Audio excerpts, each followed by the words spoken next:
The sonata form is one of the most popular musical forms of all time. Being used exclusively in the classical and romantic eras, it is almost always the form of the first movement of multi-movement works like symphonies. So if you're going to be listening to classical music, you'll want to become familiar with sonata form. It is worth mentioning, though, that the word sonata denotes both a genre and a form. The genre sonata consists of the instrumentation of either solo piano or another solo instrument with piano accompaniment. These sonatas usually have three movements: a fast movement, a slow movement, and another fast movement. The sonata form is a musical form structured in three main parts: exposition, development, and recapitulation. As expected, the first movement of instrumental sonatas is usually in sonata form, as it is with most multi-movement genres. But you'll want to be careful to not confuse sonata, the three-part form, with sonata, the three-movement genre of a solo instrument. Sonata form is a type of ternary form, that is, a three-part form, with the sections of exposition, development, and recapitulation. Basically, the exposition is where musical themes are presented. The development is a dramatic and unstable section where those themes are twisted and transformed, and the recapitulation is the final section where we hear the original themes from the exposition that relieves us of the tension of the development section. The exposition itself contains two sections within. These are called Group 1 and Group 2. Group 1 is the first section, and it contains any themes that are presented in the entire sonata form's tonic key. For example, if the key of the piece is in A major, then Group 1 will contain all of the themes that are presented in the key of A major. Group 2 comes after Group 1, and it contains all the themes that are presented in a different key. The specific key for Group 2 depends on the time period and the composer. In the classical era, if Group 1 is in a major key, then Group 2 will be in another major key that is the fifth of Group 1's key.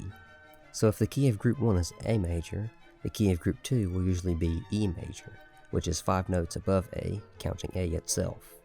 If the key of Group 1 is in a minor key, like A minor, then Group 2 will be the relative major of that key, which would be C major in our example.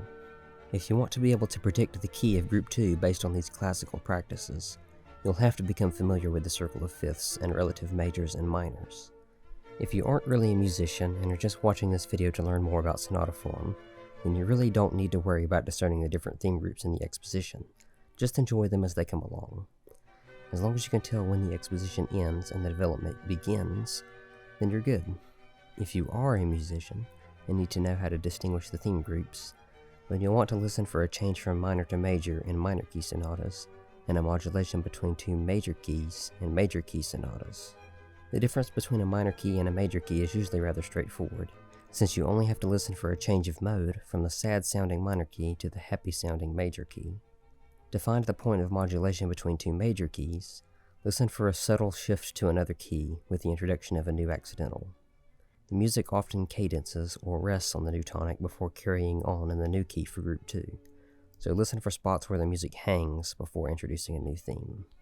At the end of the first hearing of the exposition will be repeated, so you will be hearing the exposition twice before the music moves on to the development. One of the reasons for this is so that you get a chance to clearly hear and memorize the themes so you'll recognize them when they're distorted in the development section. After the second playing of the exposition, the music will move on to the development. In the development section, anything can happen. You'll hear the themes from the exposition being varied and changed, as well as lots of sudden key changes. The development section is viewed as an opportunity for the composer to experiment on the exposition's themes, so there really isn't a meaningful way to categorize any sections within the development. The development section will end when we move on to the recapitulation.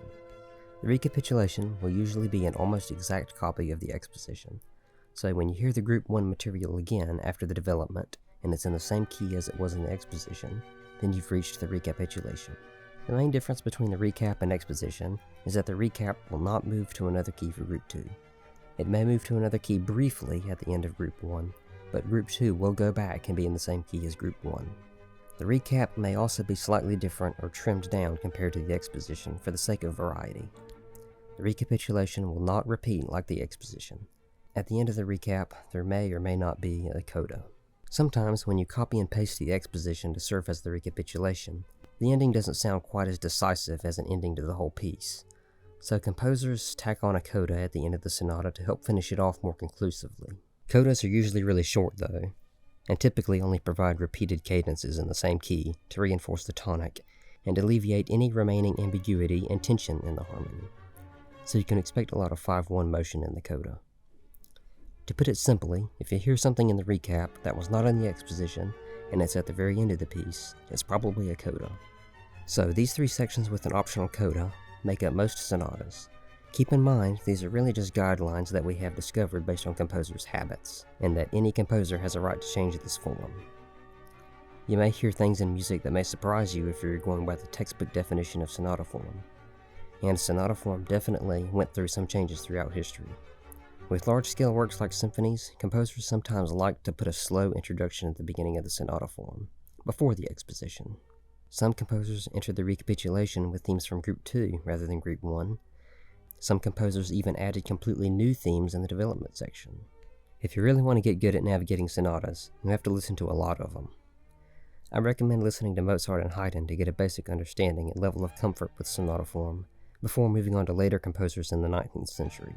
You really don't need to know that much music theory to understand sonata form. You just need to be observant and notice when the music changes to different keys, introduces new themes, and moves to new sections. Also, you'll want to remember the proportions of the piece.